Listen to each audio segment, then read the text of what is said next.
पाहताय प्रहार टीव्ही, सत्यमेव व्रतम। हिंगोली जिल्ह्यातील औंढा नागनाथ येथील 8वे ज्योतिर्लिंग श्री क्षेत्र नागनाथ मंदिरात जिल्हाधिकारी राहुल गुप्ता यांनी नुकतीच भेट देऊन मंदिर परिसराची पाहणी केली। यावेळी नायब तहसीलदार प्रवीण ऋषी, मंदिर अधीक्षक वैजनाथ पवार, व्यवस्थापक सुरेंद्र डफळ, तलाठी गजानन गुंजकर, बबन सोनुने, तुळजादास भोपी, पद्मांश पाठक, अभिजित लोखंडे, कृष्ण ऋषी तसेच कर्मचारी पुरोहित उपस्थित होते। यावेळी जिल्हाधिकारी राहुल गुप्ता यांनी मंदिर कर्मचारी व पुजारी पुरोहितांची बैठक घेऊन विकास कामं, भाविकांसाठी उपलब्ध सोयी सुविधा तसेच भावी नियोजनाचा आढावा घेतला। राज्यासह परराज्यातील भाविकांना श्री नागनाथाचं दर्शन अधिक सुलभ व्हावे यासाठी ऑनलाईन दर्शन व अभिषेक बुकिंग प्रणाली अधिक सक्षम करण्यात येणार आहे।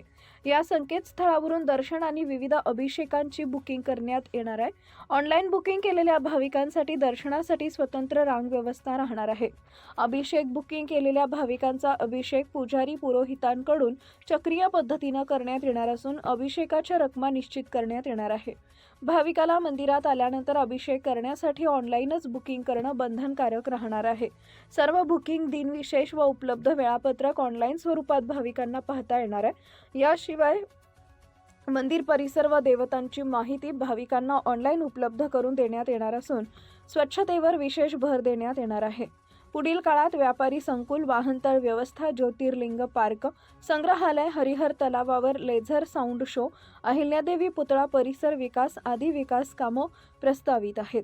सध्या मंदिरात सुरू असलेले प्रसादालय भविष्यात मंदिराच्या बाहेरील परिसरात स्थलांतरित करण्यात येणार आहे। दरम्यान जिल्हाधिकारी राहुल गुप्ता यांनी नागनाथ मंदिरासह परिसरातील विसोबा खेचर मंदिर व चिंतामणी मंदिराचीही पाहणी केली आहे।